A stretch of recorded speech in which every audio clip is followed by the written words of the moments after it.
Welcome to Dental XP. We're very excited today, and as you should be, we have a very interesting lecturer, speaker, clinician, Dr. Giuseppe Caterpillo from Italy, also with a background so that you understand not only the periodontist, but he has practiced and done research in Italy, in Sweden, in New York, and probably many other places I don't even know about.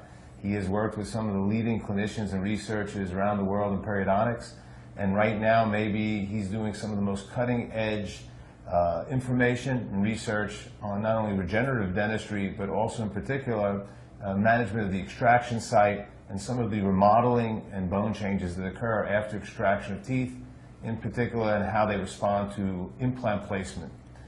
Dr. Giuseppe Caterpillo, thank you for being with us. Nice to be here. Thank you for the invitation. It's very, very nice to have you. And I know that you are going to have some presentations on the site that are going to describe some of at least little pieces of the information that we just discussed. And what I think that the audience wants to know, and we make it very simple for them, you have to be considered today, at least for me and our group here in Atlanta, one of the leading experts in the world in some of the research involving the management of the extraction site. And what is your research telling you about how best we should manage that site, and what are you finding in your research in regards to that?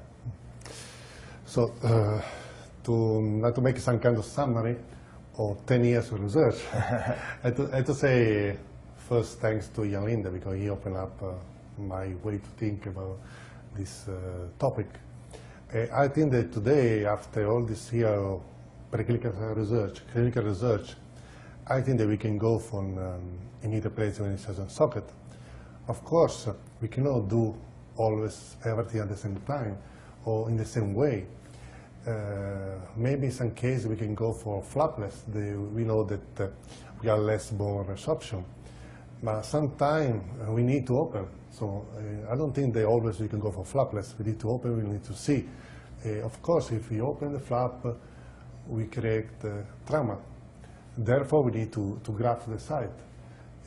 Of course, we have data now. Some of the data are not yet published. We start to have some data that show that if we place the implant, we open the flap, we place the implant at the same time, we graft the site, we can have a less bone resorption.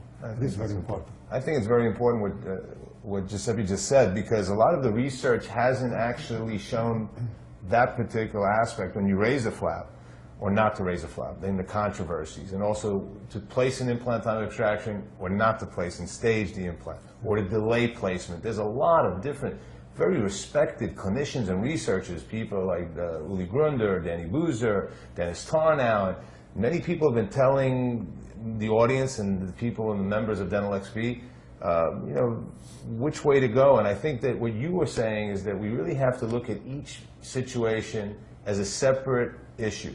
What's the situation? What is the bone? What is the tissue like?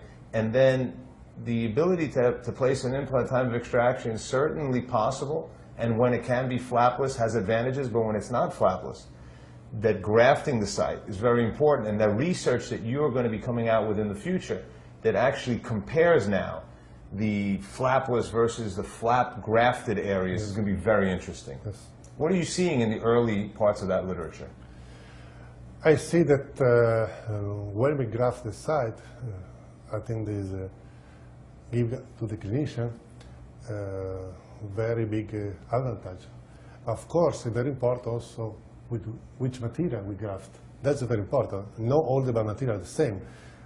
With us, say any name of the biomaterial, I think it's very important to use a biomaterial that doesn't resorb. Right.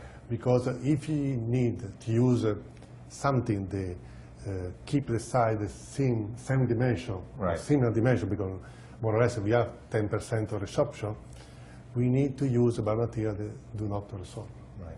If you use a material that resorb or bone from the patient, the osteoclast will love that, eat up everything. You have back. I have found that exactly in our cases. Autogenous bone in those situations, if they're not being used to load the implant, has a tendency to resorb, so you really want a slower resorbing material or a non-resorbing material.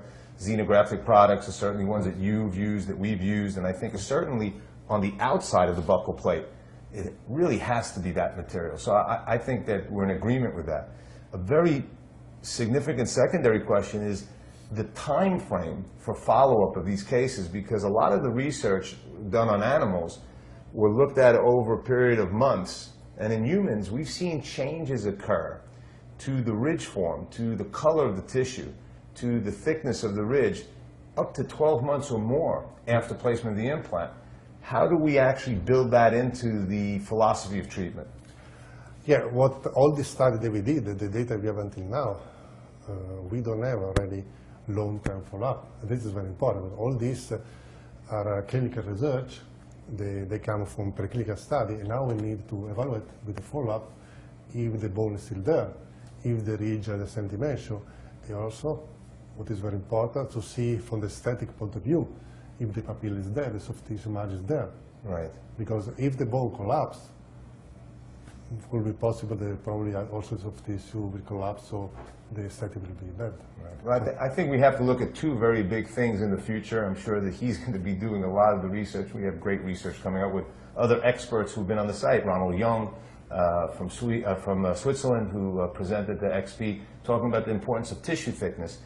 I think it's very, very important, the next research article that's going to come out on grafted versus ungrafted flapless sites, and also the long-term clinical aspects of taking that research from animals to humans and looking at it long-term. What are the ramifications? And then also possibly considering how soft tissue grafting may be of assistance for maintaining that ridge, volume, and color long-term as well in a human patient, a clinical patient. Yeah, this is very important.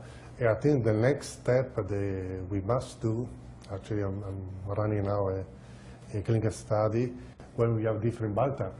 This is very important when you have thin compared to thick bile type. So that is very important because that are the severe cases that we need to treat. And usually on the frontary. Right. Most people talk about thick and thin, but the research has rarely separated them. Yeah. And is it possible to do it in animals, to do that kind of study? It really has to be humans. Yeah, I think it's not easy to do in animal, but maybe it will be possible. In animal, it's easy to do thin bile type. Right. Because the majority, It's thin, but it's hard to find thin and thick. thick is not so easy. Not so easy. Well, you're in for a treat because he's done a beautiful job putting together a few presentations for the XP site where it will highlight regenerative therapy and looking at the utilization of bioactive modifiers, and also some of the research we just discussed, I think is very exciting and controversial, about immediate implant placement, whether to do it staged, delayed, or immediate, and what we can expect to occur in the extraction site. We know more today because of people like Jan Lindy, and for people like Giuseppe really have done outstanding research, and we're glad to have him in Atlanta today on the Dental XP site for you, and we look forward to more and more opportunities to work closely with you. Thank you very much. Welcome.